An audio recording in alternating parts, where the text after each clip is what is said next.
Bwana wetu na Mungu wetu, tunakushukuru na tunakuinua. Unastahili sifa na utukufu. Kwa neema yako Bwana tu katika nafasi hii tukiendelea na kulisikia na kulitafsiri neno lile Bwana umetia ndani ya mioyo yetu. Umetuita kwa mwito usio wa kawaida, ulituchagua na ukatuita katika mwito usio wa kawaida. Umetubariki na baraka zote za rohoni, na ndio Bwana Jehova Jire, mioyo yetu na midomo yetu tusiweze kuwa watu wa kunena mambo ya ukawaida, ila Bwana Jehova Jire tunene mambo supernatural kulingana na vile Bwana Jehova Jire ulivyo kusundia. Pokea sifa, ni kwa sababu uliweza kututoa katika kifo na katika mauti yote tukaweza kutoka ndani yake. Umetupa kibali hicho kwa neema, ndio tuweze Bwana kuwa tunaiba wimbo mpya kila wakati. Asante ni kwa sababu mioyoni mwetu tuna nguvu, tuna uwezo na tuna mamlaka. Tuna uwezo wote Bwana Jehova Jire wa kulinena na kulitambulisha mbele za watu wengi na kunena utakatifu ule Bwana utokao kwako mtakatifu. Pokea sifa. Umeponya mioyo yetu, umeponya maisha yetu, umeponya watu wetu Bwana Jehova Jire, familia zetu. Umetubonyea makanisa na watu wale wote Bwana Jehova Jire, umetupa kibali cha kuwaongoza. Pokea sifa, ni kwa sababu umewaponya, umewatoa katika hali yoyote ile ilikuwa inawalemea, kwa sababu ya kuamini neno lako wakapata amani ndani ya mioyo yao, na katika ile amani wakaweza kupata kibali cha kuendelea na kufanya yote yale walikuwa wanaona kama haiwezekani. Wewe ni Mungu wangu, mfalme mwenye utukufu, na wewe ni mwenye neema katika maisha yangu. Wewe ndiye kibirio letu Bwana Jehova Jire usiku na mchana. Wewe ndiye Bwana ule mfalme atendaye mambo yote kwa uweza na kwa utukufu. Ninakutukuza kwa wakati huu na ninakuinua kwa pendo lako kuu lile Bwana Jehova Jire umetupenda nalo, ndio tuweze kuimba utukufu kila wakati. Pokea sifa. Ninakataa kila ngome, kila nguvu, kila mamlaka yote isimamao na kupingana na kazi yako. Na waaminio wote Bwana ninawaombea kile Bwana tutakapokifundisha siku ya leo waweze kukipokea na kiweze kuwa msaada katika maisha yao. Katika jina lako Yesu Kristo tumeomba na tumeamini. Amen, amen, amen. Nashukuru Bwana. Bila kupoteza wakati, ninaona ni vyema tuweze kulinena hili neno, na ndio tuweze kufanya mambo mengine kulingana na vile Roho wa Bwana anavyotusaidia. So ninakuona pale Jackson Mwema, na ninajua unaendelea tu vizuri na mambo yote itakuwa salama. Wakati kama huu uko katika hiyo hali ya magonjwa, lakini hakuna ugonjwa unaweza kukushinda. Ni kwa sababu aliye ndani yako ni Kristo Yesu, yule anapingana na hali yote na mambo yote, sababu yeye ni mshindi na hawezi shindwa kamwe. Yeye ni mwaminifu na mapenzi yake ni mema katika maisha yetu. Nakupenda sana Jackson, na ninajua tutapatana wakati ule tutaweza kuongea. Sasa mahali pale tulifika jana, nataka tuweze kuendelea na kuyatazama na kulitazama hilo neno katika kitabu ya Wagalatia. Nataka turudi katika Wagalatia 10, Wagalatia 4, 6 and 7, alafu tuteremke na mambo mengine kwa sababu ya kupewa neema na Bwana wetu Yesu Kristo. Katika hiyo kitabu ya Galatians 4, tukisome kile tuliweza kuendelea nayo. Kitabu ya Wagalatia 4, Galatians 4, 6 and 7, 4, 6 and 7, inasema ya kwamba, and because you are sons, and had sent forth the Spirit of his Son unto your hearts, crying, Abba Father. Na kwa kuwa ninyi mmekuwa wana. Mungu alimtuma roho wa mwanae mioyoni mwetu, aliaye amba, yaani baba. Bwana asifiwe. Mimi ile jambo inanifurahisha ni ya kwamba ubaba wote uko ndani yangu. Ubaba wote uko ndani yako.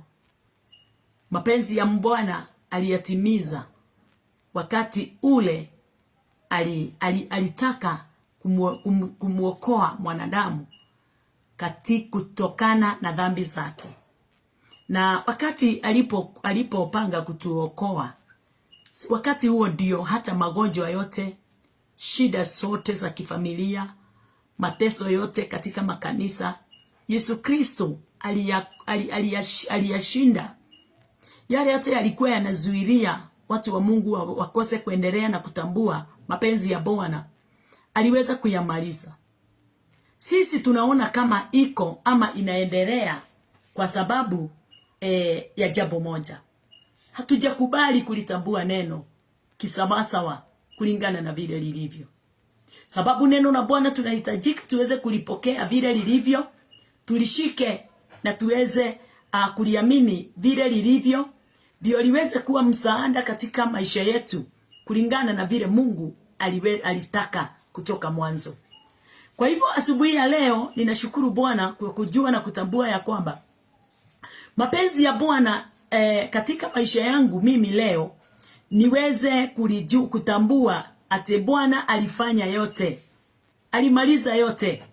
Na wakati alipoimaliza, alifanya ubaba wote ndani yangu ukaweza kuingia. Akanipa uweza wake, na akanipa nguvu zake na hata mamlaka yake katika maisha yangu, ndio niweze kuwa mtu wa kuimba wimbo mpya kila wakati wowote niko katika ulimwengu huu tulio ndani yake.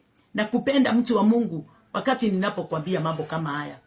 Mimi nakwambia kuna wakati nilikuwa hakuna wakati, yani nilikuwa ninakaa lakini moyo wangu ulikuwa tu na kilio.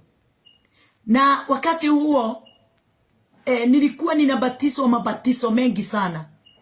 Nilikuwa nasikia mahali fulani kuna ubatizo na kibia.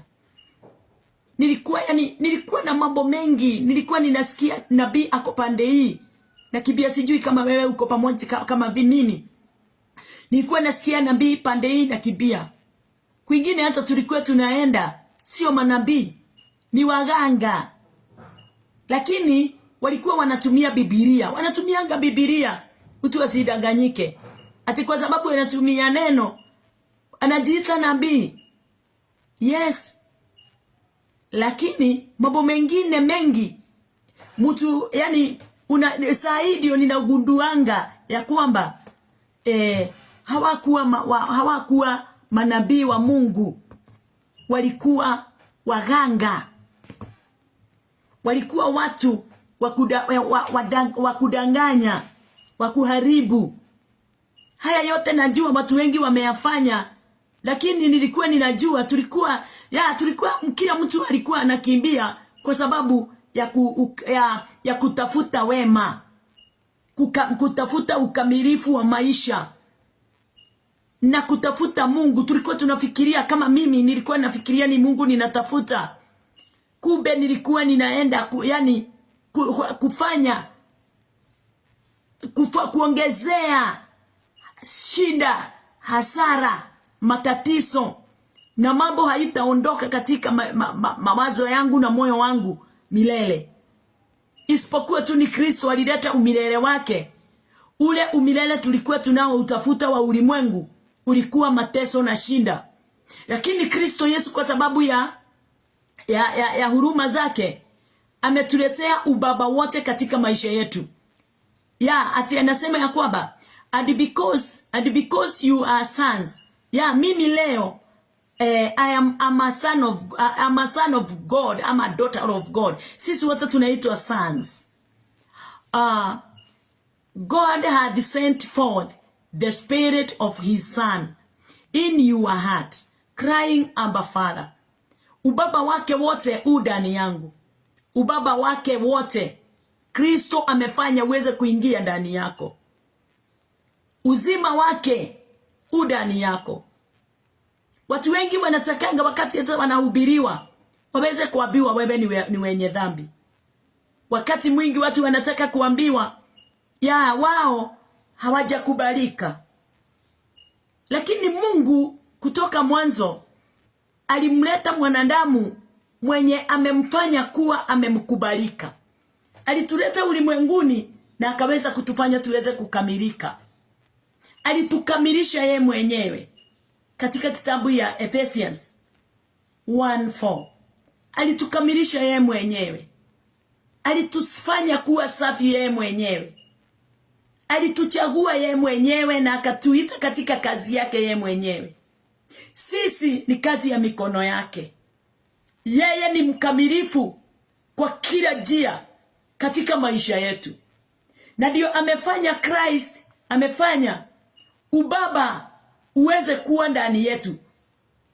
Ati wakati wowote tunapoishi katika ulimwengu tulio ndani yake, Mungu wetu, Mwana na Roho wote wako ndani yetu. Mtu wa Mungu, nataka kukwambia kwa sababu ya kukupenda na tukwambia hivi. Mungu anakupenda na upendo usio wa kawaida. Na ule upendo unafanya yani umefanya uweze kupokea uzima wa milele. Mimi sitaki kujua kama umeokoka ama hujaokoka, kwa sababu wokovu ukinywani mwako.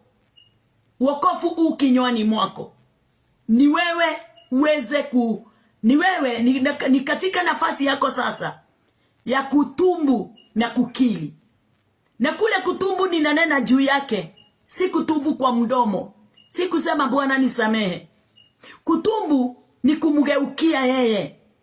Na kule kutumbu kunaandamana na kuliamini neno lake. Na wakati tunapoamini neno lake, ndio tunaamini kazi yake. Kuamini neno la Bwana na kumwamini Kristo Yesu yule aliyetumwa ni kuamini kazi yake. Kuamini kifo chake. Kuamini kazi aliyotufanyia katika msalaba. Ni kazi kamilifu. Ni kazi sawa kulingana na vile inavyohitajika. Ama kulingana na vile alivyopanga kutoka mwanzo. Mstari wa 7 inasema, wherefore thou art no more a servant but a son. And if a son, then an heir of God through Christ. Kama ni hivyo, wewe si mtumwa tena, bali mwana. Na kama mwana, basi mrithi kwa Mungu. Kama wewe si mwana, wewe ni mrithi kwa Mungu. Bwana asifiwe. Kama wewe ni mwana wa Mungu, wewe umerithi kutoka kwa Mungu. Nashukuru Bwana sana, sababu nimerithi uzima wa milele. Wokovu wake nimeurithi. Baraka yake, his riches, nimesirithi. Nimerithi. Yani amenifanya nikaweza kuwa mmoja katika familia yake. Na mambo ya biguni ikawa ni nafasi yangu. Maisha yangu ikawa si yangu tena, ikawa ni maisha yake. Mimi naishia maisha yake. Wewe unaishia maisha yake. Kila kitu unacho amekupa. Mlango unasema umefunguka, ni yeye amekufungulia.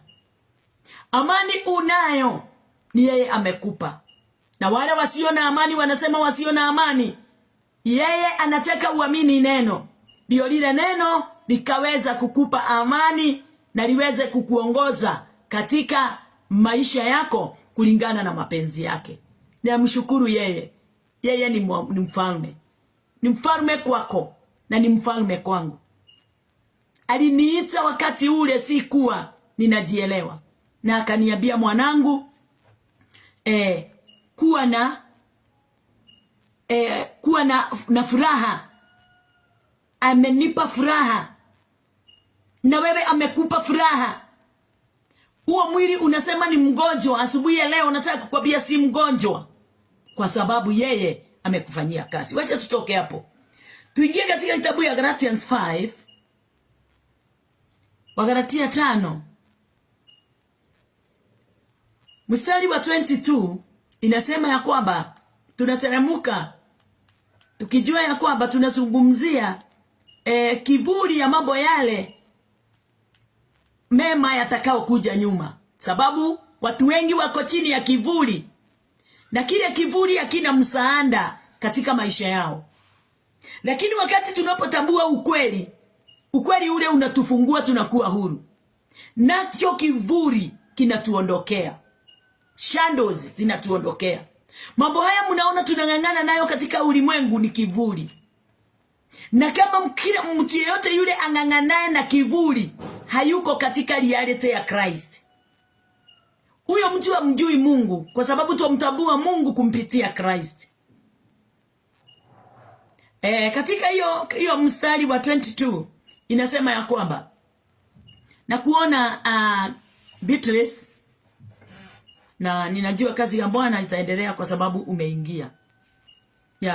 But the fruits of the Spirit is love, joy, peace, long-suffering, gentleness, goodness, meekness, temperance. Against such there is no law. Upole kiasi juu ya mambo kama hayo hakuna sheria. Bwana asifiwe. Haya yote tuliyasoma jana, ndio nimeyarudia kidogo, ndio tuweze kuingia katika nafasi nyingine, tuweze kutazama mapenzi ya Mungu kulingana na vile Bwana anavyotaka. Ukweli wa Mungu ni ya kwamba Kristo ametufundisha, ametuhubiria. Christ alihubiri, ama wacha niseme Christ aliandamana na mitume na akaweza kuwahubiria, kuwaelekeza, kuwafundisha, nao wakawa na moyo wa kutaka kujua. Walimfuata na wakafanya watu wengi, hata kama walikuwa hawajaamini, waweze kuamini baada ya kifo cha Yesu Kristo. Bwana asifiwe. Na wakati wowote Kristo alipokuwa anahubiri, alikuwa anahubiri juu ya resurrection. Aliwahubiria kifo chake, aliwahubiria kufufuka, kuzikwa kwake, aliwahubiria kufufuka kwake. Nao walipokea ile nafasi ya yale mafundisho aliyowafundisha, akawaelekeza, na yale mafundisho ikaingia ndani ya mioyo yao. Siku ya leo ndio ninahubiri, na siku ya leo ndio utahubiri. Bwana asifiwe. Kwa sababu yale yote Kristo alipoyanena yalitimia yote katika ulimwengu.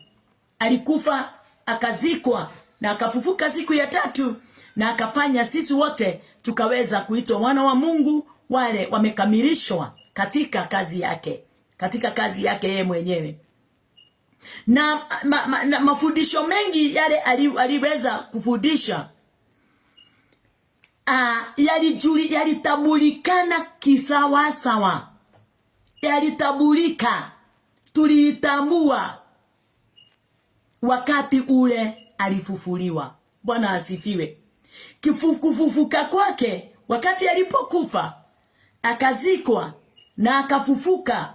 Wakati alipofufuka ndio watu waliweza kuelewa yale yote aliyokuwa anaihubiri ni mambo ya aina gani. Ilijulikana wakati alipofufuka. Bwana asifiwe.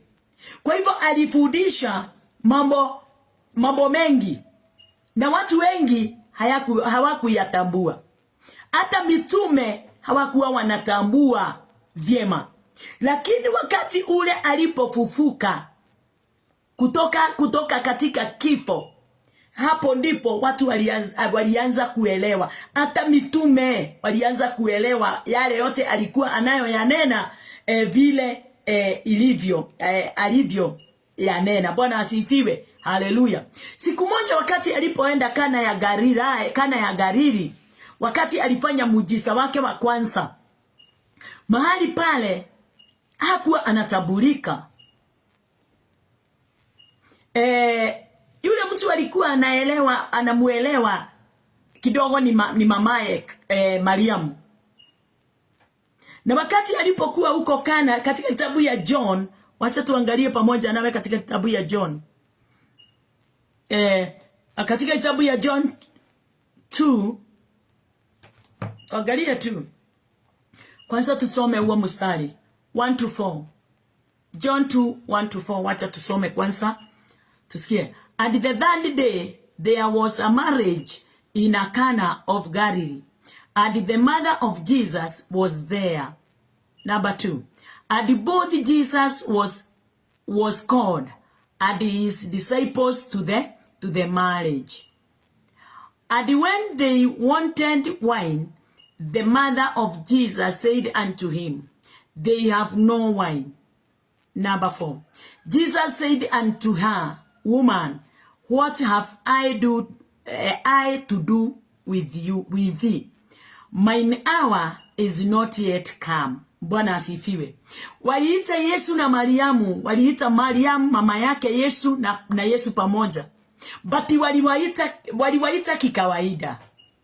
Hawakuwa wanamtambua kwa njia yoyote ile. Leo hii tunamtambua nayo. Yule mtu alikuwa anamtambua kidogo ni mamaye Mariam. Na tunaona ya kwamba wakati walipokuwa mahali pale Kana ya Galili, divai ikaweza kukwisha. Na sasa hapa ndipo ninataka muweze kuelewa kwa nini nimemwandikia communion brand, juice brand of Jesus is only a symbol. Is only a symbol or sando. Kusema nini? Kusema hivi. Ati mambo yale tunayasoma ikiwa parables. Zile parables tunazosisoma zilipeanwa kama mfano. Hata hii harusi, hii marriage ya Cana of Galilee ni parable. Na parable inasimama kama kivuli, ni kama shando, ni symbol. Bwana asifiwe. Ni kitu kimelinganishwa, ni jambo limelinganishwa na jambo litakuja kuonekana kikamilifu na kufanyika katika ukamilifu wote. Bwana asifiwe. Sasa tukaona ya kwamba tumesoma tukaona wakati alipokuwa Kana ya Galili, divai ilikwisha. Na wakati divai ilipokwisha, ile walikuwa wameitengeneza wenyewe, tunaona ya kwamba ilikwisha. Na wakati iliweza kufika kikomo, watu hawakuwa wametoshereka. Watu hawakutoshereka katika ile divai iliyokuwa imetengenezwa na wenye harusi. Na wakati ilipokwisha, Mariamu akatambua divai imekwisha. Akamgeukia mwanae, akamwambia Christ, divai imekwisha. Naye Yesu akamgeukia mamaye, akamwambia number 4. Jesus said unto her, Woman, what have I to do with thee? Mine hour is not yet come. Yesu akamwambia mamake, na Kiswahili, Yesu akamwambia, mama, tuna nini mimi nawe? Sasa saa yangu haijawadia. Akamugeukia akamwambia, Mam, wakati wangu haujawadia. Bwana asifiwe. Nafurahi sana wakati ule nilipo elewa wakati aliposema ya kwamba Jesus said my hour is yet not come. Yeah. Yesu aliwatazama wao wote, their intention. Alitazama Mary intention ile ilikuwa ndani ya meli. Na watu wale walipokuwa mahali pale, ati wanataka Yesu aweze kutengeneza, ana request meli, akimwambia mwanae divai imekwisha. Naye Yesu akamgeukia akamuuliza, niko na nini na wewe? My hour has not yet come. Bwana asifiwe. Not come. Alikuwa anatazamia nini? Yesu hakuwa anasema masaa ya kuitengeneza ile divai. Alikuwa anazungumzia juu ya kifo chake. Kifo chake. Miracle ile kubwa sana katika maisha yangu ni wokovu ule nimeokolewa. Yesu hakukuja ulimwenguni ni kwa sababu ya miujiza na maishara. Yesu alikuja ulimwenguni ni kwa sababu ya watu wote waweze kuokolewa. Na ile the biggest miracle in my life is salvation. Yesu hakutaka watu waweze kumtambua sana kwa miujiza na maishara, hata kama yeye ndiye alikuja kuifanya. Christ ndiye aliintroduce miracles in New Testament. Miujiza yale aliyoyafanya, yeye ndiye aliweza kufanya, aliifanya na sisi tukayaona. Lakini ile miujiza yote aliyoyafanya mingi, kama hii ya Kana ya Galili, alikuwa anaonyesha kazi yake, ile kazi iliyo ndani yake ni kazi isiyo ya kawaida, ni supernatural. Mambo yale anayoyafanya si mambo ya kawaida, na kile amekuja kutupa si kitu cha kawaida.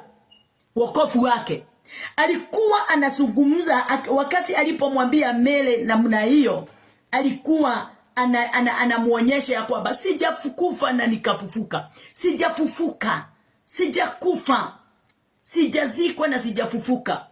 Wakati wangu haujafika wa kutenda hiyo kitendo unataka niweze kukitenda. Bwana asifiwe.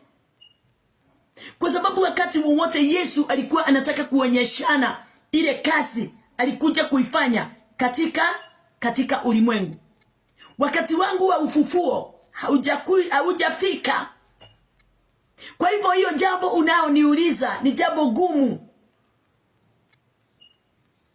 Haya yote miujiza na maishara itakamilika na ionekane katika usawa wake wakati nitakapofufuka. Haleluya. Mwadhani arogoswa. Ati alikuwa anataka meli aweze kutambua na kuelewa. Sijakuja hapa ni kwa sababu ya kazi ya mwilini. Sababu hao walikuwa wanataka tu waweze kujizibisha katika nafsi zao katika nafasi ya umwili. Mariam hata yeye alikuwa anataka waweze kushimbishwa katika nafasi ya mwilini. Na Kristo ile kazi na ile njia aliweza kutumia ndio aweze kutengeneza ile divai. Hakutumia ile njia ya kawaida walikuwa wameitumia. Yeye hakutumia kitu chochote, kufanya kitu chochote. Na kumbuka na uelewe, yeye aliwaambia ya kwamba jazeni maji katika bilika. Zile walikuwa wamejaza mwanzo. Ilikuwa mabilika makumbwa. Na wakati walipojaza, Mariamu akawaambia vile atakapomwambia. Mariamu dakirire. Mariamu hakutulia. Aliwaambia vile atasema fanyeni. Nao wakati ule Yesu aliwaambia wekeni maji katika zizo birika mjaze. Yesu hakusema kitu ingine. Kile alisema ni ya kwamba choteni mpatie yule anayeongoza hii sherehe. Na wakati ule aliweza alisema hivyo, wao pengine walikuwa wanangoja aitize vitu za kuchanganya. Lakini Yesu alifanya jambo supernatural, jambo isiyo ya kawaida. Imepita mawazo yao yale Yesu aliyoyafanya, kuonyeshana ya kwamba haleluya, mimi na nyinyi hatuwezi andamana wala pelekana.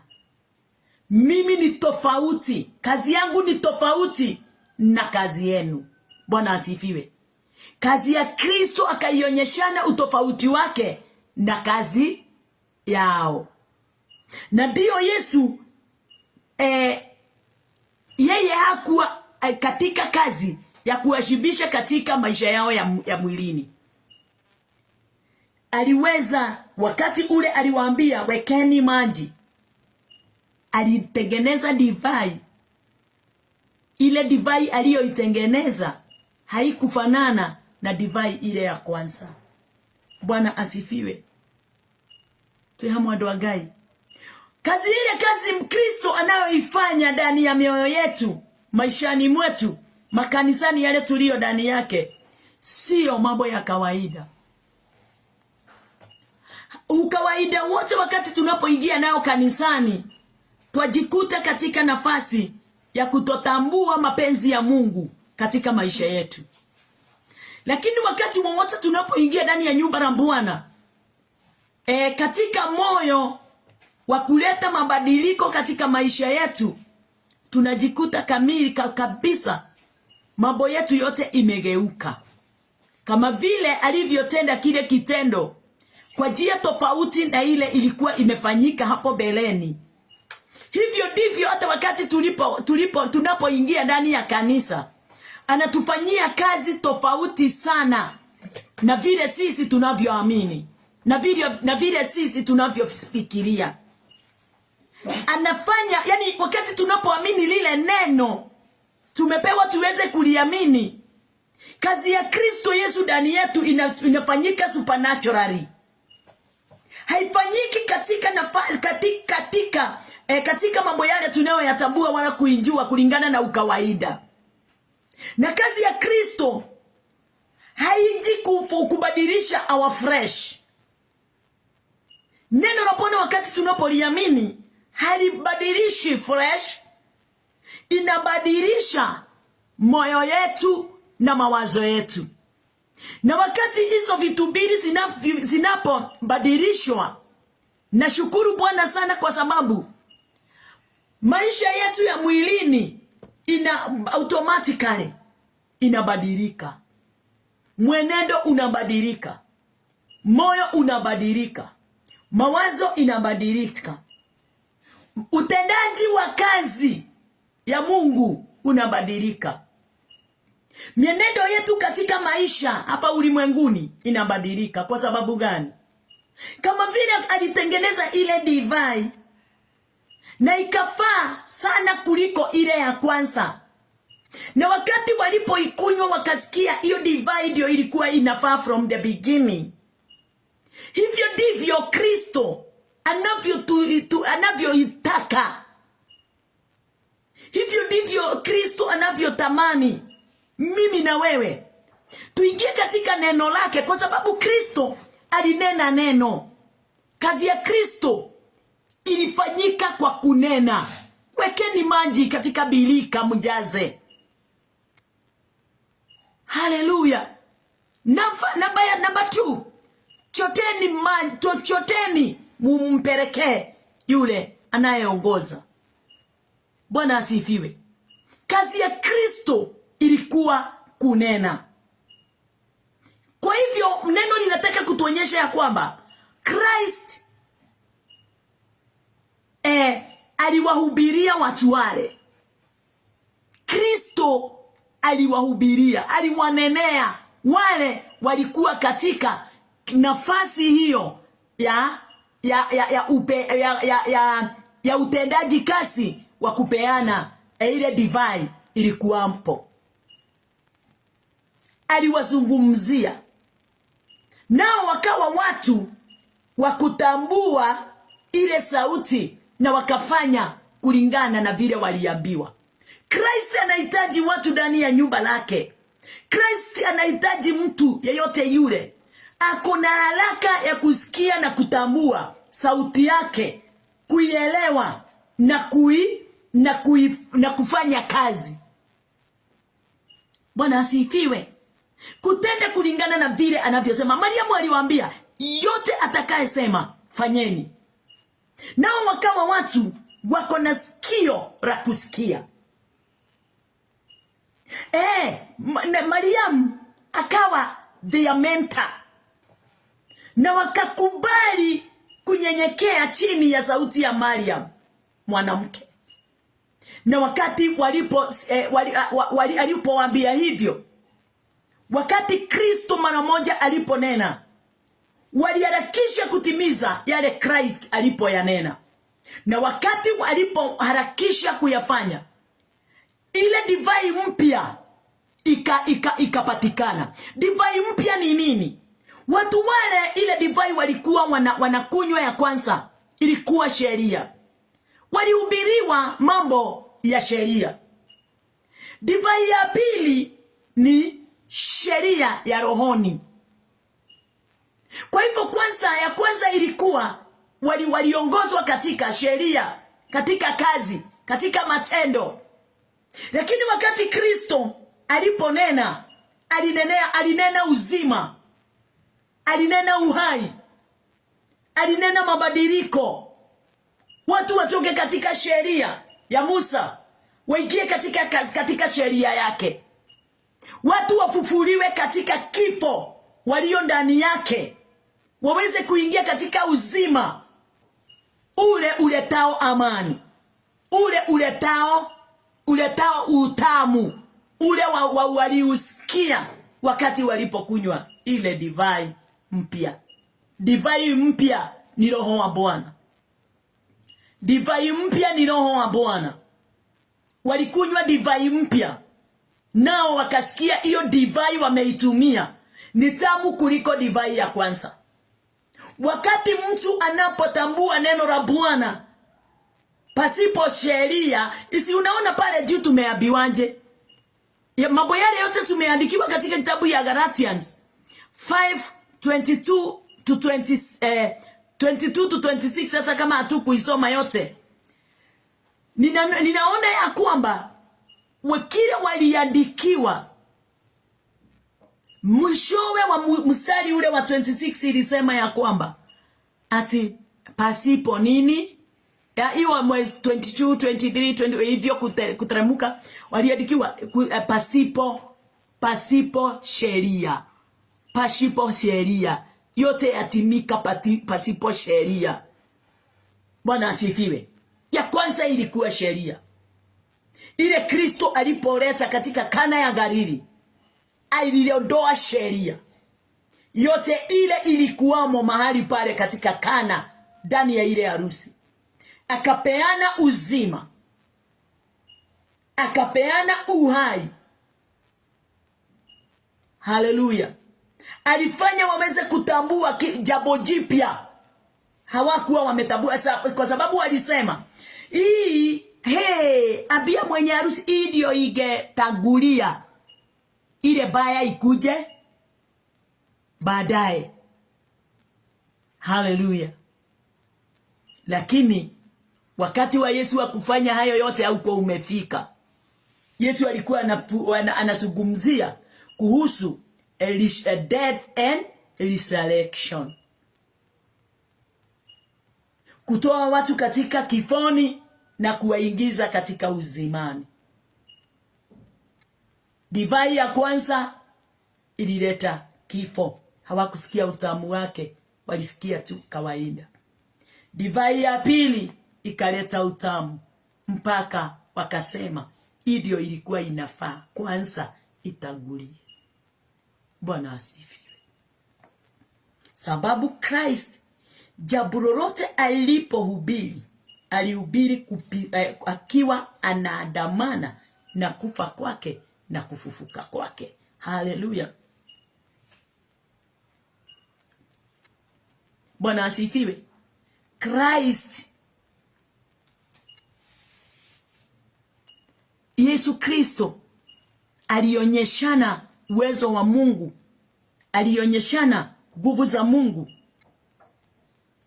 na alitaka Mariamu aweze kumtambua yeye kama Mungu. Na Mariamu alimtambua, alikuwa anamtambua anaweza fanya jambo kupita mawazo ya watu, na ndiye alimwambia. Bwana asifiwe. Na Yesu, Mariamu aliweza kumtambua Yesu kwa njia tofauti na watu wale wengine wote, na akataka Yesu akataka Mariamu aweze kumtambua yeye ni Mungu. Christ alitaka Mariamu woman, huyu yani Mariam woman aweze kumtambua kama Mungu, na yeye aweze kujitambua kama mwanadamu, kama mtu wa kawaida. Bwana asifiwe. Na akaweza na Yesu ndio aweze kufanya hiyo divai iweze kuwa pale. Alitaka jina la Bwana liweze kuinuliwa. Hiyo ilikuwa time ya kuglorify the name of the Lord. Bwana asifiwe. Ilifanya aweze kufanya muujiza ule, ndio jina la Bwana liweze kutambulika. Mariamu aweze kutambua mwanae kawaida ya kwamba yeye ni Mungu. Bwana asifiwe.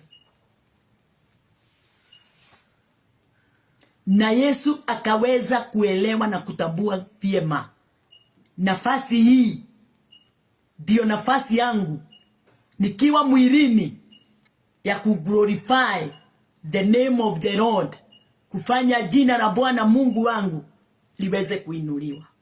Na ukweli liliweza kuinuliwa katika Kana ya Galili, na ndio tumeandikiwa katika kitabu ya John 12.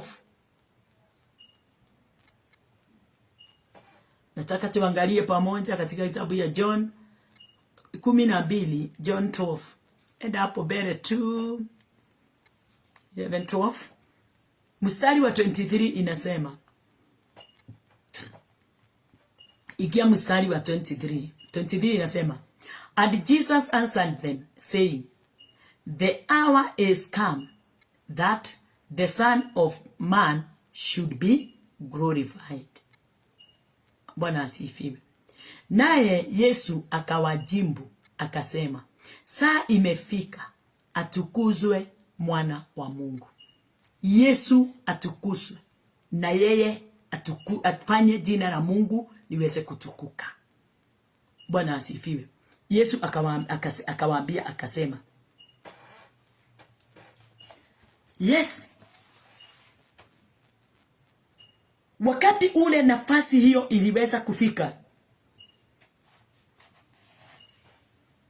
alijua huu ndio wakati wangu wa kuwa glorified. Na mahali pale jina la Baba nalo likawa glorified. Bwana asifiwe. Yesu alikuwa mtu anaweza badilisha jambo, kuibadilisha mawazo ya watu mara moja pasipo watu kuelewa vile kazi hiyo inafanyika. Sababu yeye hakuwa mwanadamu aweze kufuata fresh, aweze kufuata mambo ya adamanao na mwili. aweze kufuata mambo ya andamanao na mawazo yetu na mawazo ya mwanadamu. Yeye hata kama alivaa mwili wa mwanadamu, hata kama alikuwa mtu hapa ulimwenguni kama sisi, hakukubali kutumika kisawasawa kama mwanadamu. Hata kama alizaliwa katika ulimwengu, akalia kama mwanadamu, akateseka kama mwanadamu, akawa mtoto, wakati mwingine ana behave kama vile tu tuna behave, kama vile mtoto atawa kitumwa, wakati mwingine anaweza yes, alilelewa katika ile hali ya kawaida ya mwanadamu, lakini alikuwa anajua yeye ndiye ametumwa katika ulimwengu, ulimwengu uweze kubadilishwa na kutambua juu ya ufalme wa mbinguni katika kifo chake. Bwana asifiwe. Yesu hakuja kujua ya kwamba baadaye atakuja kufa. Hapana, alikuwa anajua his mission from the beginning. Alitoka mbinguni akijua. Mungu alitoka mbinguni akijua kazi yake ulimwenguni. Kile kimlifanya kuwa duni ni mwili ule alikuja kuvaa, na ni lazima ageuvaa ndio aweze kufanyika mwana, na ndio jina lile liweze kukamilika la kuitwa mwana wa Mungu.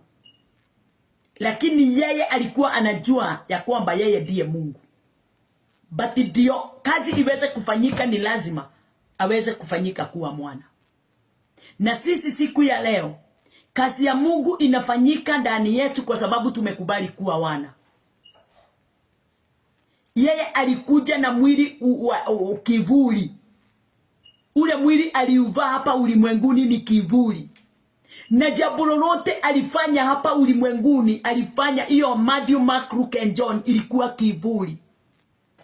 Hata sakramenti aliyoikula ilikuwa kivuli. Mkate aliyo mega pamoja na mitume, divai aliyoikunywa ya vine ilikuwa tu kivuli. Bwana asifiwe. Mwili aliyeuvaa ulikuwa kivuli. Reality ilikuwa imefichwa ndani yake. Hallelujah. Katika kitabu ya Matthew, Mark, Luke and John ujue hivyo. Sijaguza kutoka Act kuendelea Revelation. Nimesema Matthew, Mark, Luke and John. Yale yote aliyoyafanya, alipeana parables. Alifanya kazi katika parables.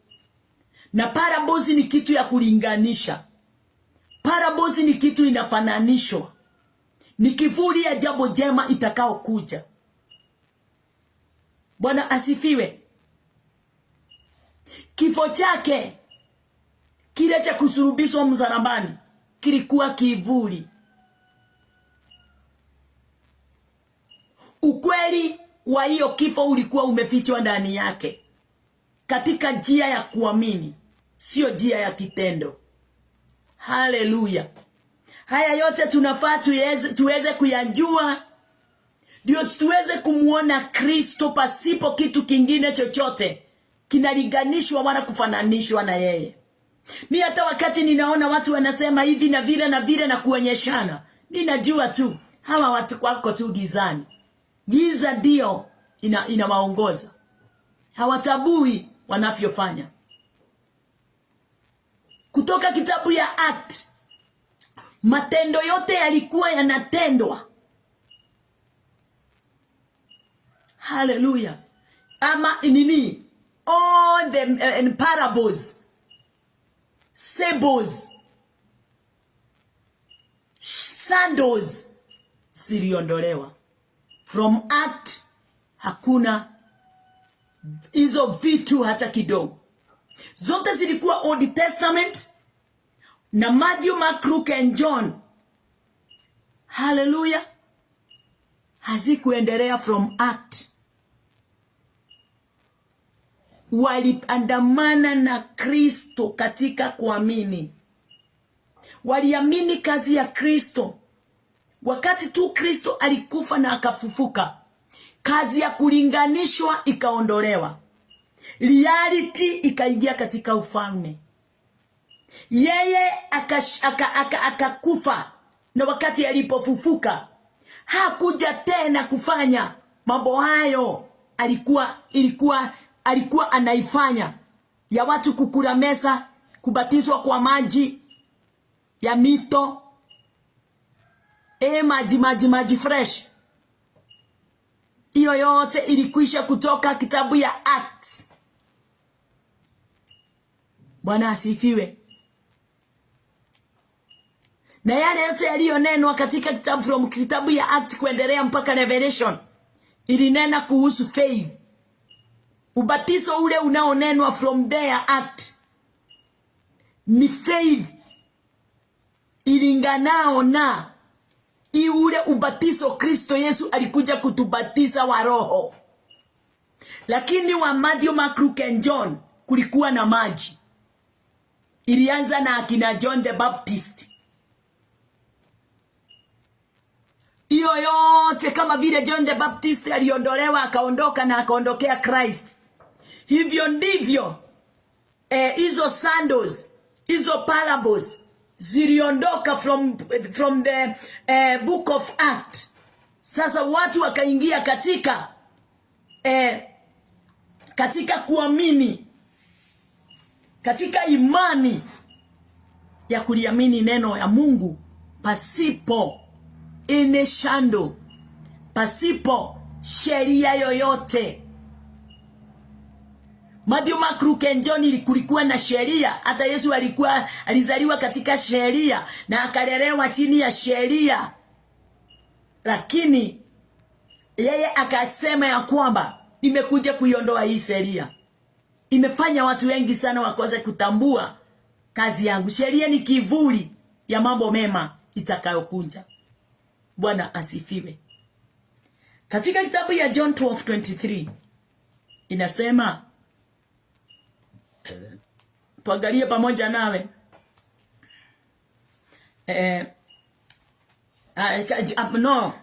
John 17:1. This one spoke Jesus and lifted up his eyes to heaven and said, Father, the hour is come.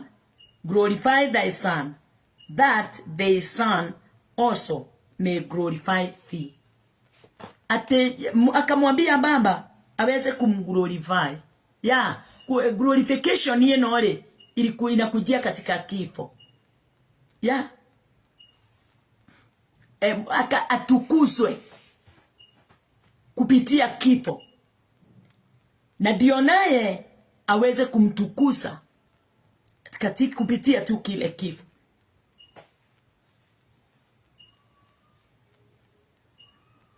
Wakati ule uliona tumesoma tukaona ya kwamba aliweza kubadilisha maji ikaweza kuwa divine. Alibadilisha.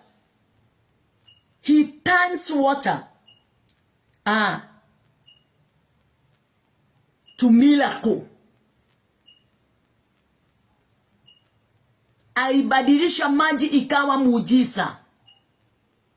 Alikuwa anazungumza na kuonyeshana ya kwamba ndani ya resurrection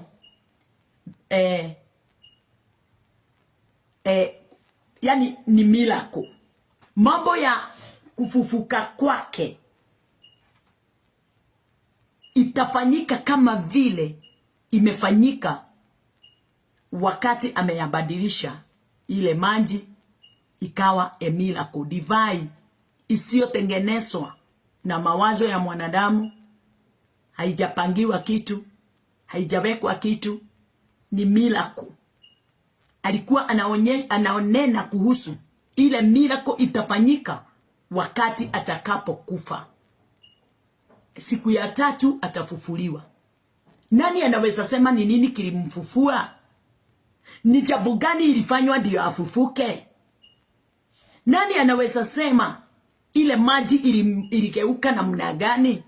Ndio ile maji iwe miracle divine, isiyotengenezwa na kitu chochote. Ni kusema tu.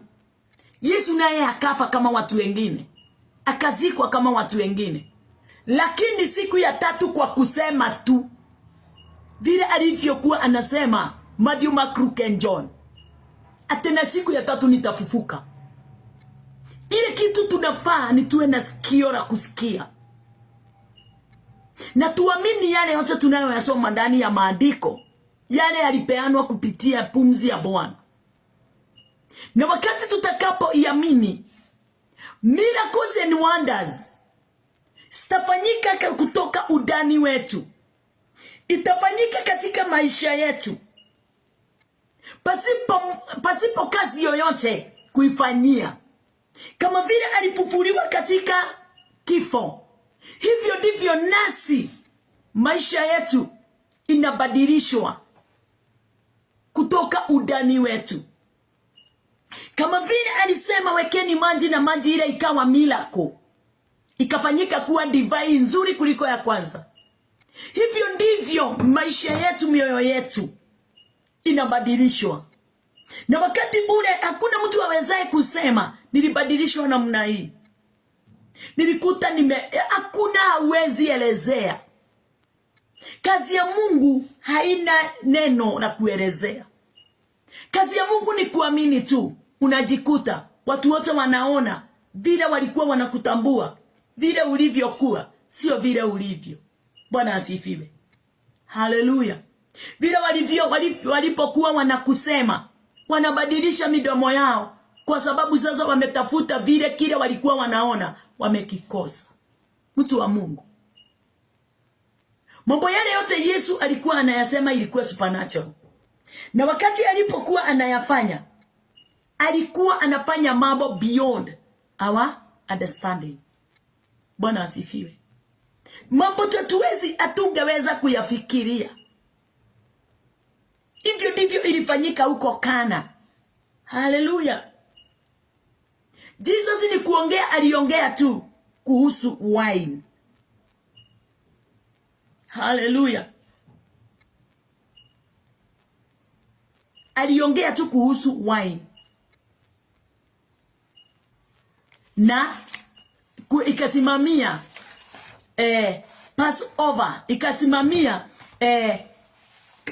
ikasimamia ufufuo wake na ufufuo wetu, kutokana na huu mwili na kuingia katika nafasi ya roho. Vile itafanyika ndio sisi wote tuweze kupokea forgiveness of sin. Baada ya kupokea forgiveness of sin, tuweze kuingia katika umilele ule Kristo Yesu alikuja kutupa, ukiwa ufalme wa mbinguni ama uzima wa milele. Tukiwa pale tukaona katika kitabu ya Matthew 26, katika kitabu ya Matthew 26 inasema namna gani? Matthew 26:26. Hapa ndipo nilikuwa ninamwambia kuhusu the Holy Communion. Wakati nilipokuwa ninasoma huu mstari 26 to 29, niliweza kutafakari juu yake na nikaona kuna tofauti ndani yake na vile tunavyofanya na vile watu wanavyoamini. Nikaona ubambadiliko na utofauti mkubwa sana katika kazi ya Kristo ile alikuwa anayoinena kupitia sandals na reality ile alikuja kuonyeshana, ile ilizalika ndani, ile ilikuwa imefichwa ndani ya zile sandals, shadow symbols, zile parables. Ni kazi ya Kristo ilikuwa imefichwa, kufa, kusikwa na kufufuka. Na wakati huu ninasoma inasema ya kwamba, and as they were eating, Jesus took bread and breasted it, and break it, and gave it to the disciples, and said, take it, this is my body. Yeah, huyo ni Kristo alisema hivyo. Number 27. And he took the cup, and he gave thanks, and he gave it to them, saying, drink ye all of it. Number 28. For this is my blood of the New Testament, which is sent for many for the remission of sin. Number 29. But, sawa, tofauti inakujia hiyo mstari wa 29. But I say unto you, I will not drink henceforth of this fruit of the vine until that day when I drink it new with you in my Father's kingdom. Hallelujah. Daka menywa rege eo ya gũkũ thĩ. Hata ikunywa tena. Alifanya ya mwisho. Wakati huo aliwapa mitume 26. Na ndio watu wengi wanaitumia. Hata mimi tulikuwa tunaitumia makanisani na kila mahali wakati wote tunapeana meza. Kwa sababu hatukuwa tumefafanukiwa na mstari wa 29. Mstari wa 29 unanena kuhusu kufa kwake, kuzikwa kwake na kufufuka kwake.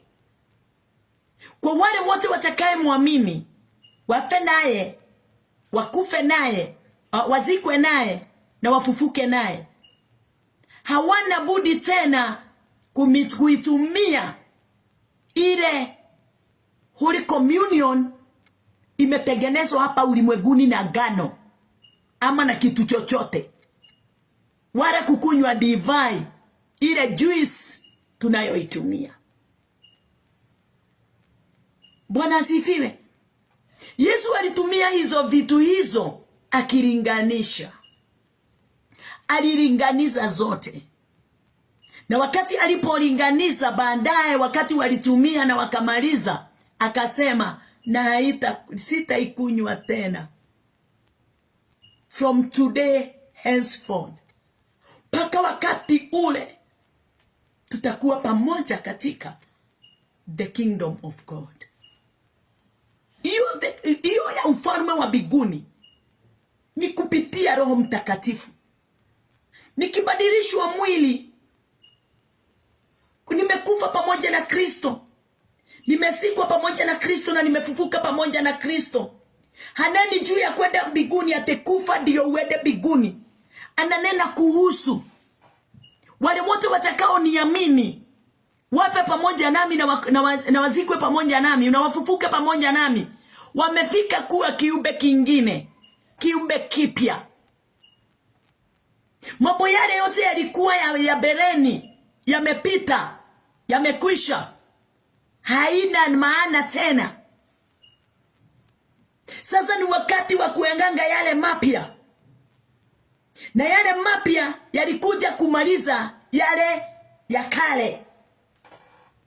Divine na mwili wa Kristo ule walikuwa wanakula hapo bereni, Yesu akasema nimeufikisha mwisho.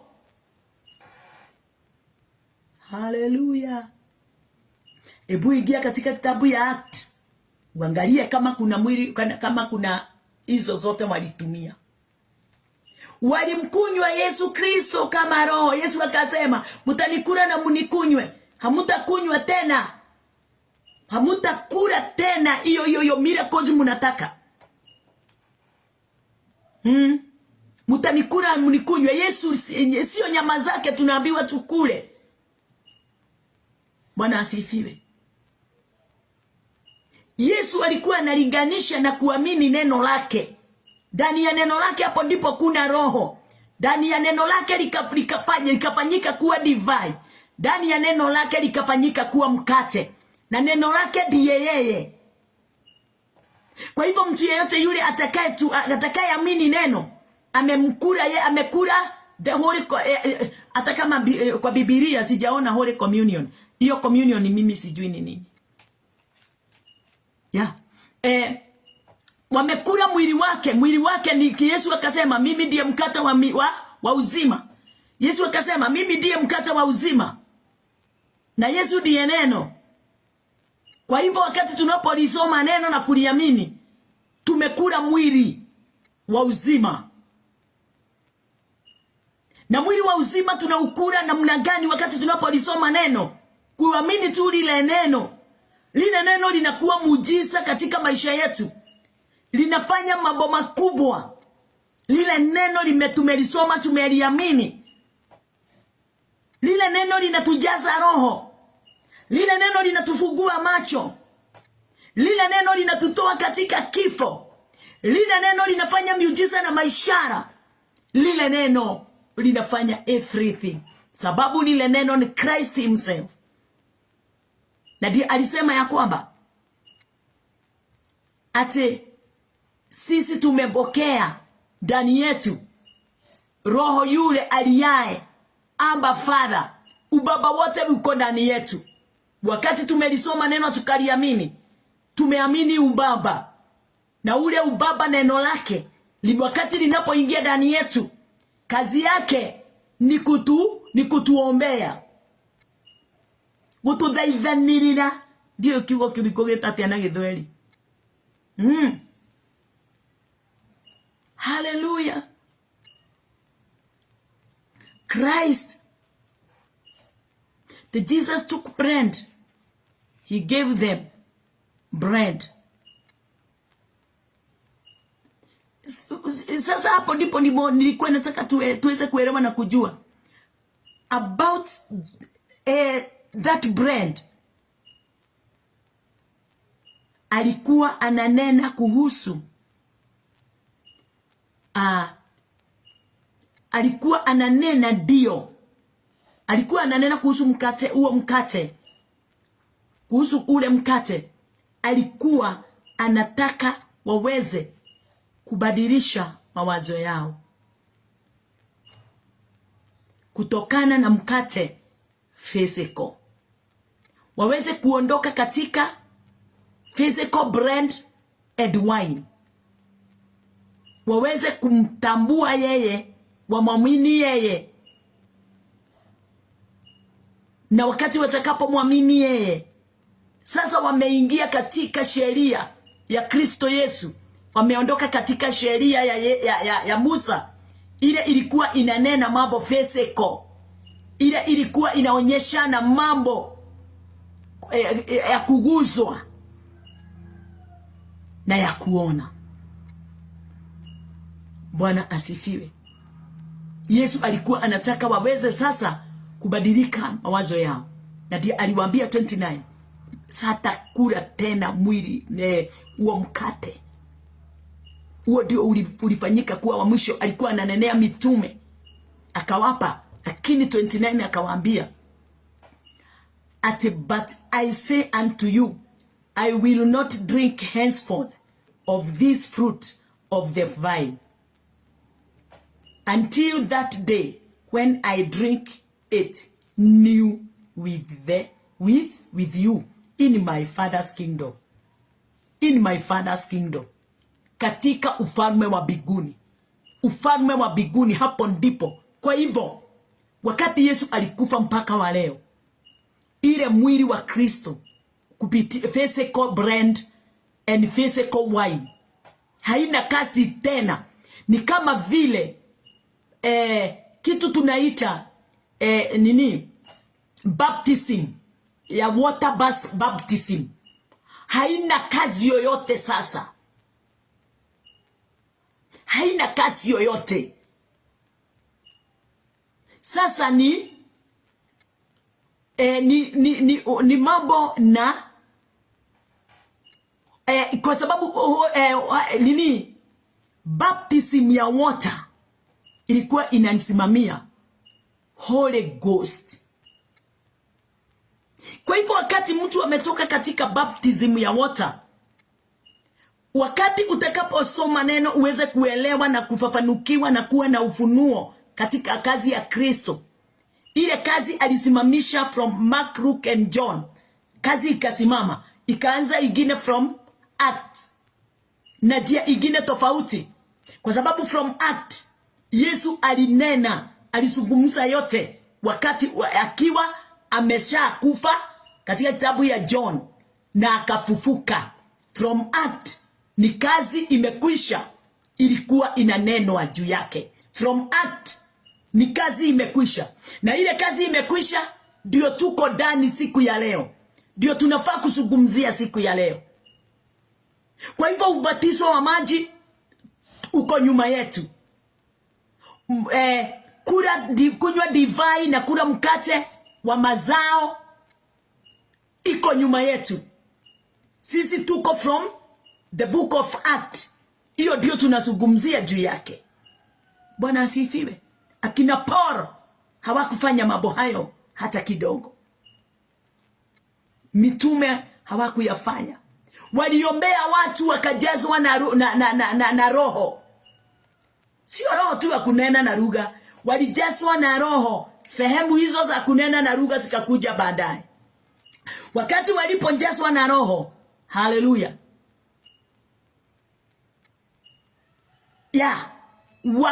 hiyo ndio kuingia ndani ya Kristo, in the kingdom. Sasa wanakunywa wapi?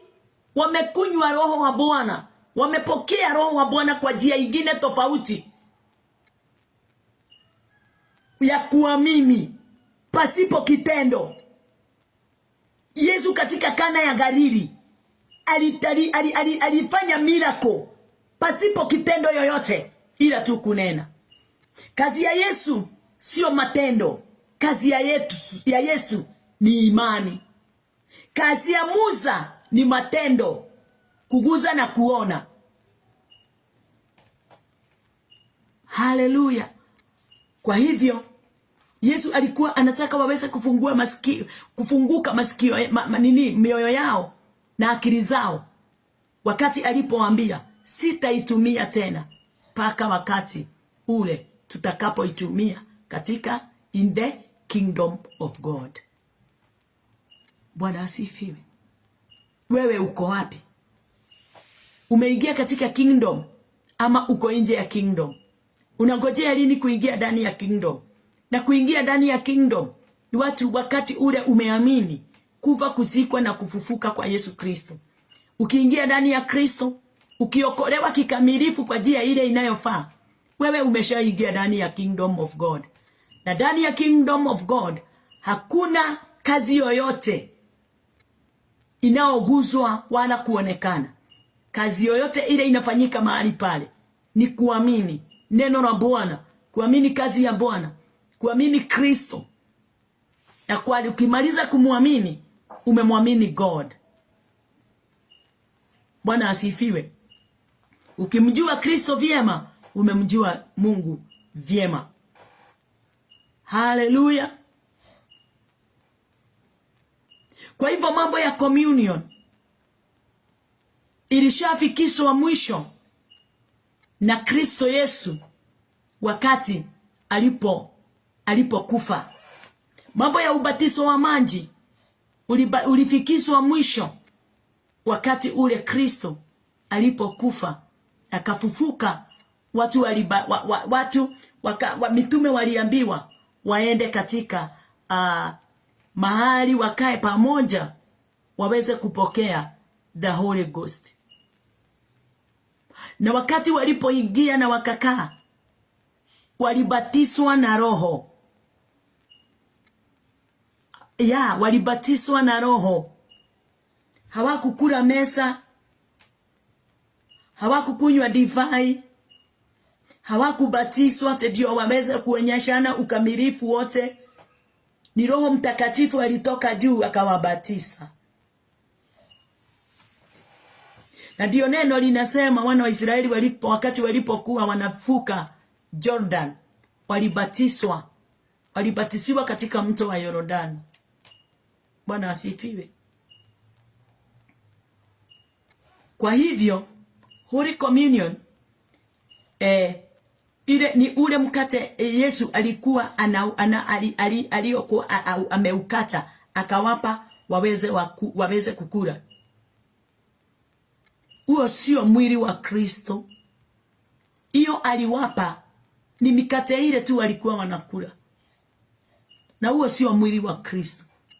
Mwili wa Kristo ni nini?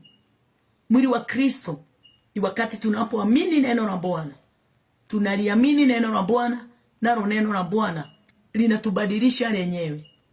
Wakati walipokea roho, walibatizwa na roho na Holy Spirit, waliongea na lugha mpya. Mabadiliko wakati ilipoingia ndani yao, walipokea roho, waliongea na lugha mpya.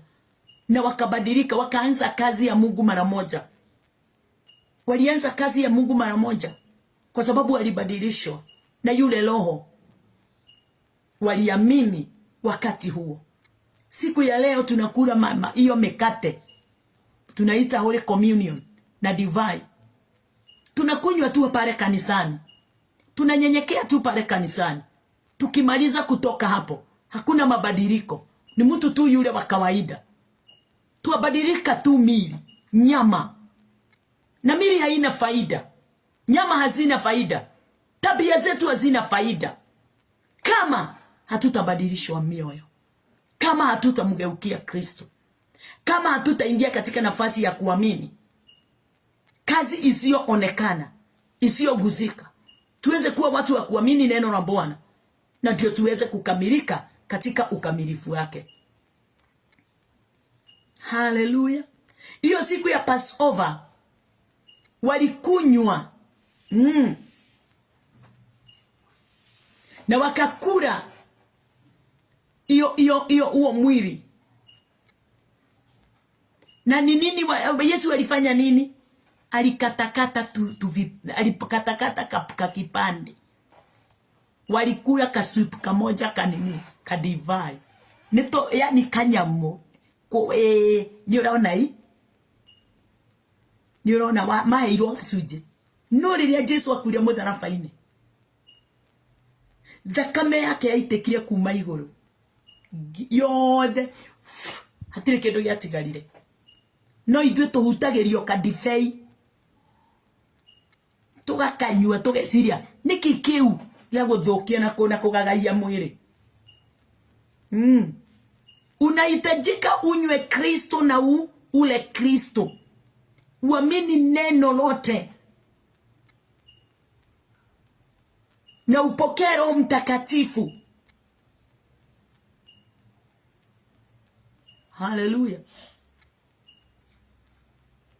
Bwana asifiwe. Tawacha turudie huo mstari. Kuna mstari hapo ningetaka tuweze kurudia. Turudie mstari wa 26.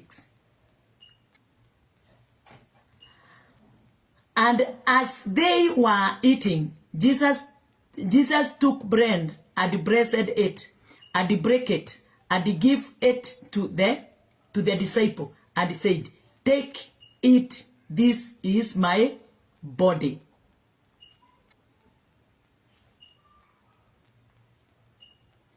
And he take the cup and gave thank and gave it to them, saying, "Drink ye all of it.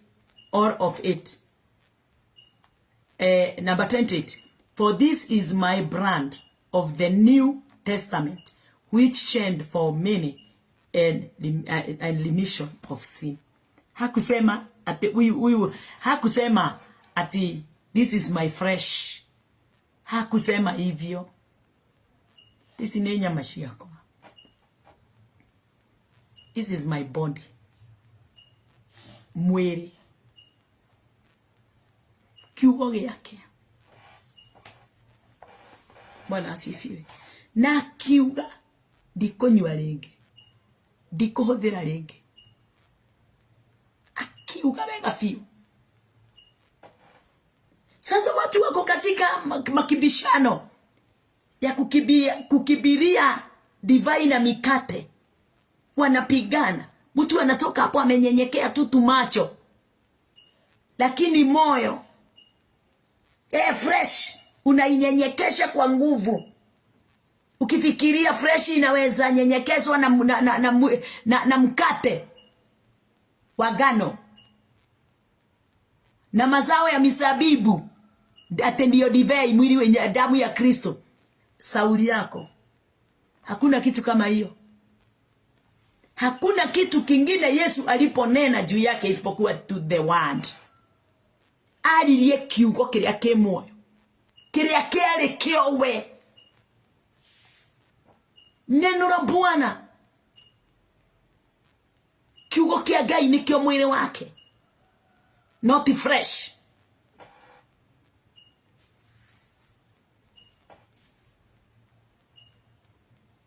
Hallelujah.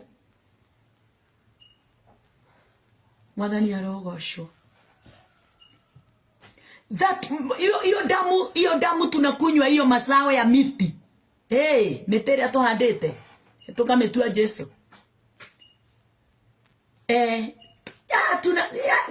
Tunaona tunaambiwa tuifanye. Kwa hivyo tuko tu chini ya kivuli. Ingia ndani ya reality.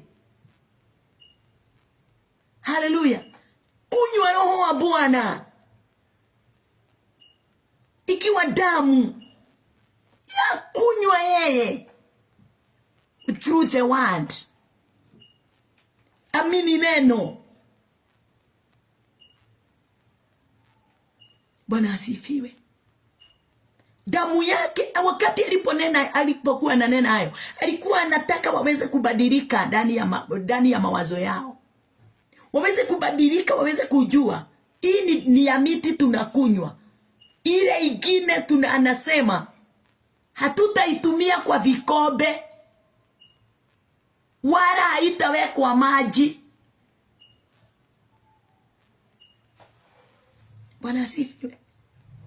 Na vile itaingia ndani yetu na msaada wake katika ndani yetu, ni kujikuta tutajikuta imefanya kazi.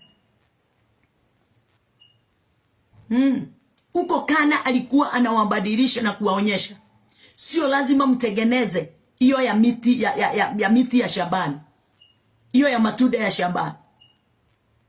Akawaonyesha ni kama vile yule mwanamke alikuwa katika kizima, hana mtu wa kumweka katika birika wakati malaika ametibua mati. Kamwambia unataka kupona, kamwambia sina mtu. Naye Yesu akamwambia mimi ndiye mtu. Chukua godoro yako. Mapazo yake ilibadilishwa mara moja, sio kuingizwa ndani ya maji, lakini chukua godoro yako.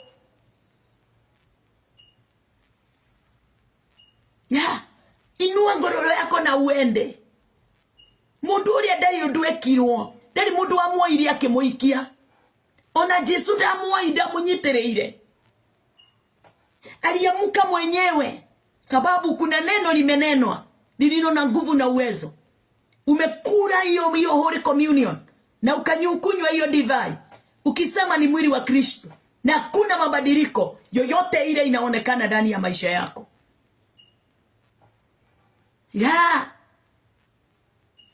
Unaikunywa na unatamani tu kunywa pombe. Unakula ule mwili na unatamani tu kupeleka mwili katika tabia na mambo mengine machafu.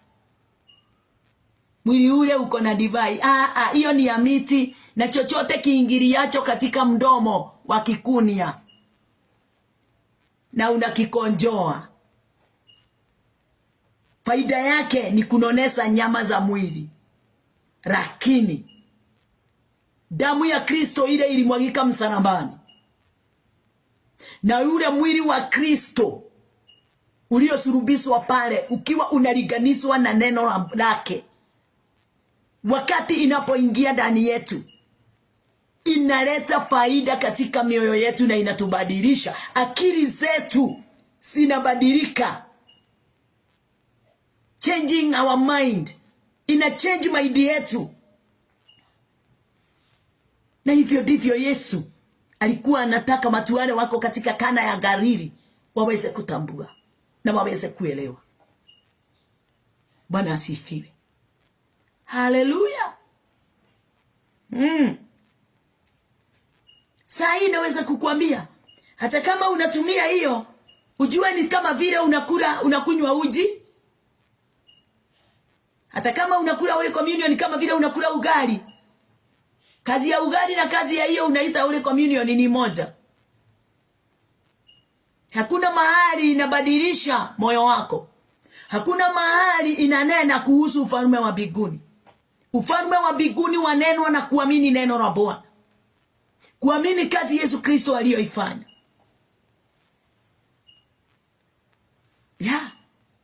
Saa hii kubeba msalaba hakuna kitu unasema. Kuweka kariamu hapa, pengine iwe chain pande yangu. Kuweka msalaba hapa hakuna kitu. Hiyo ni mfano tu wa ile kazi ilifanyika wakati ule sisi hatukuwa tumekuja. Yesu alifanya ndio sisi tukikuja tukute kazi yote imeandaliwa. Hakuna tena kuinua misalaba. Hakuna tena kuabudu misalaba. Bwana asifiwe. Haleluya. Hakuna tena kuabudu Musa. Hakuna tena kuabudu Mariamu. Yule mtu tunafaa kumwabudu ni Christ, God himself. Na tunamwabudu na kazi gani? Kama vile Yesu hakuabudu kitu ingine na hakuinua kitu ingine. Hata wakati Satani alimwambia uniabudu, alimwambia ni Mungu tu mwenyewe tunafaa kumwabudu. Ni kusema ya kwamba kazi yote katika ulimwengu inafananishwa na Kristo na Mungu. Hiyo ni uganga na ushawi. Kitu chochote unapokea unakifananisha na Mungu, na sio neno la Bwana unaloliamini wakati unapofundishwa.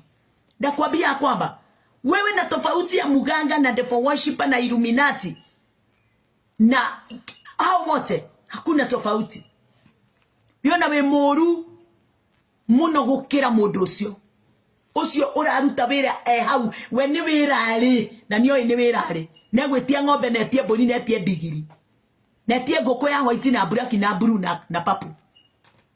We nduri kindu letia no umuhananetie na indo ironeka ta si njega ta si theru.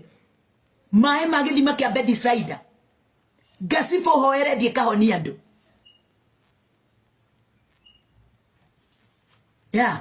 maombi ya baba wetu aliye mbinguni mara 10.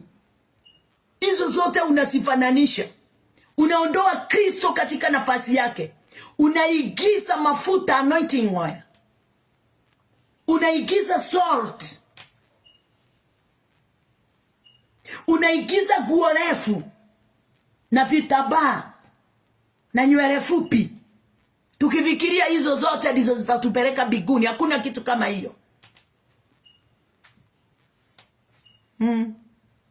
Uthamaki wa Ngai tukwehotanira na gwitikia wira uria warutirwo ni atumwo from the book of Acts, tukiwa tunafafanua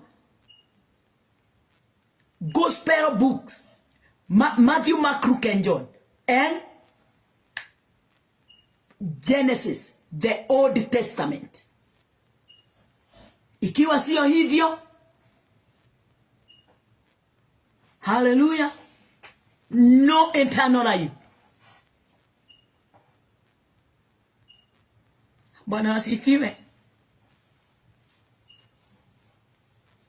Kwa hivyo si wakati wa kukunywa tena hizo fruits of vine.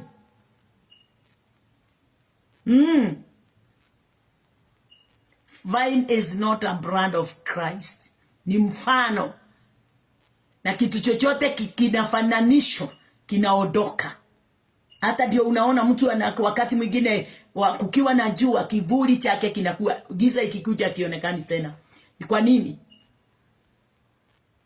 Tukoragwo na Ngai muthenya, utuko tutikoragwo nake. Yesu akasema, that is the end of drinking fruits of vine. Hivyo ndivyo alisema. Alisema huo ndio mwisho. Until we drink from the kingdom, For Father's kingdom. Sasa mimi nakunywa na kula ndani ya imani katika Kristo Yesu, pasipo kutumia vine or gano or kitu chochote. Hallelujah.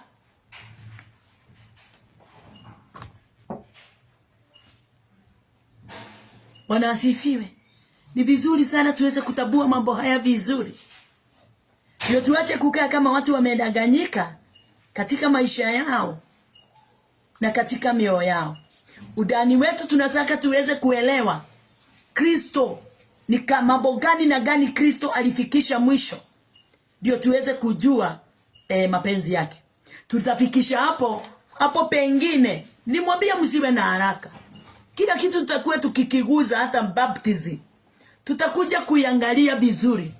Hata hiyo Holy Communion hatujamaliza, tutamaliza kesho asubuhi. Ndio watu waweze kufunguka na kuelewa. Tutoke ndani ya kivuli, tuingie ndani ya reality. Tumuone Mungu mwenyewe akiwa katika nafasi yake. Tuache kumfananisha na kumweka kuwa vitu vingine na viumbe vingine. Na kupenda sana, na ndio sichoki kuja, sababu natambua na ninaelewa mapenzi ya Bwana ndani yako na ndani yangu inahitajika kila saa, kila dakika. Ndio tuweze kuishi na kudumu katika neema na katika ufalme ule Bwana ametupa. Katika ufalme wake kuna uwezo wote, kuna nguvu zote, kuna mamlaka yote, kuna ushindi wote. Watu wote wale walio katika kingdom of God ama Father's kingdom, wakiwa tu katika huu mwili, wamefanya huu mwili, wameufanya kuwa temple of God, dwelling place ya mahali pa Mungu pa kuishi. Na kuambia mtu wa Mungu, haujapotea. Uko katika wema, uko katika uzima na uzuri wa Bwana wetu Yesu Kristo. Acha tuombe. Tunakushukuru na tunakuinua wewe Bwana wetu mfalme.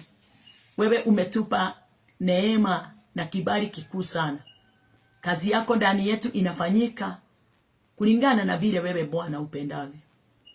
Tunajua ya kwamba mtakatifu, mambo ni mengi yale tumefananishiwa, tukakosa kutambua na kuelewa ya kwamba ulisema chochote kile kionekanao na kiguzikao, hiyo sio sehemu yako. Sehemu yako ni mambo yale yasiyoonekana, yale yasiyoguzika. Kazi yetu ni kuamini mambo yale Bwana, neno lile Bwana wewe umelinena. Na kutukuza Baba yangu ni kwa sababu Bwana mtakatifu, kama vile tunaponywa, tusipojua vile tunaponywa, hivyo ndivyo kazi yako inafanyika katika sirini, na kufungua na kuinua walio chini na waliofungwa. Pokea sifa Bwana wetu Yesu Kristo. Kama vile uliwafungua mitume mawazo yao, wakaanza kuelewa ufunuo wa neno lako Bwana wetu Yesu Kristo, hivyo ndivyo umetufanyia sisi. Ni kwa sababu kama vile uliyatenda, nasi tulikuta kazi imetendeka, na kazi iliyo na utukufu. Pokea sifa Bwana wetu Yesu Kristo. Ninawaombea watu hawa waendelee na kuelewa na kufafanukiwa na kutambua mambo ya siri sana ile imefichwa katika kazi yako, mambo isiyo na jambo lolote la kujitesa wala kujiinua wala katika utendaji wa kazi, ila tu Bwana kupumzika na kuamini na kuelewa ya kwamba kazi yote wewe ulifanya. Sisi tu katika kazi yako ile Bwana Jehova Jire haina majuto kamwe, ni kwa sababu umeiandaa kulingana na vile ulivyoona kunavyofaa. Pokea sifa.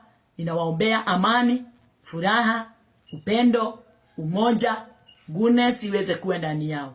Ni kwa sababu wewe ndiye mtakatifu. Na ni katika jina lako Yesu Kristo Tumeomba sisi wote na tumeamini. Amen, amen, amen.